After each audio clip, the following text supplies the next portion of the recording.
one of those fights where you don't want to blink. Anthony Showtime Pettis is going to take on Michael Sieska after that.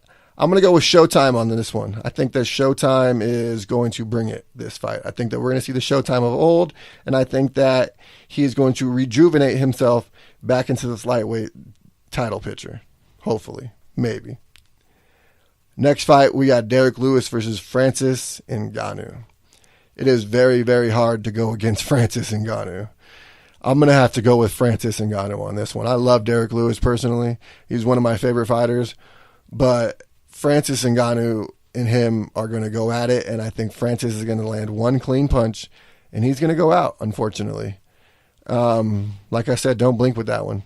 The co-main event, Brian T-City Ortega versus Max Bless Holloway. Now listen, it's the Bless era, and it's been the Bless era. He took out Aldo twice. He's been trying to fight Frankie Edgar, obviously for multiple reasons. Stuff didn't happen.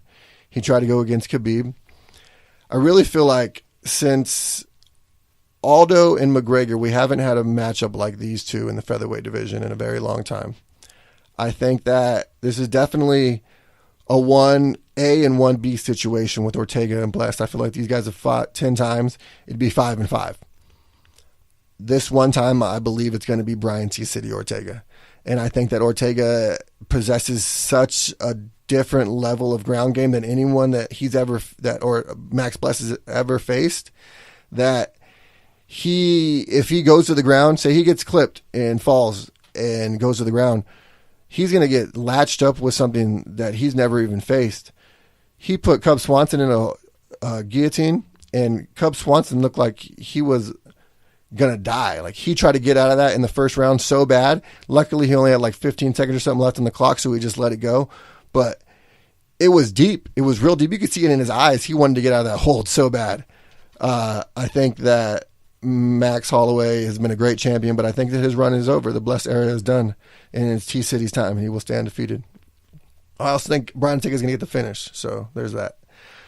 In the main event, DC versus Stipe Miocic. Now, DC has fought guys like Stipe Miocic. Stipe Miocic has never fought anybody like Daniel Cormier. Now, saying that, the guy that you fought that was similar in build to Stipe Miocic was not Stipe Miocic, DC. It was Josh Barnett. It was other guys like that. Now, you might be undefeated at heavyweight, but unfortunately for you, sir, I believe that undefeated streak is going to come to an end. And I think that Stipe Miocic is going to be considered, if not the greatest, top 2 or top 3 greatest of all time in the UFC. That's it for my predictions. That's it for the show. I want to say thank everybody. If you listened the entire time, thank you very much. I appreciate you all. You could have done anything, but you were here with me, and I appreciate that. You guys take care, and hopefully we'll get this again, and after UFC 226, we'll do another podcast and keep this going. It's first of many, people. First of many. I appreciate everybody, and I thank you all again. And like I said, first of many.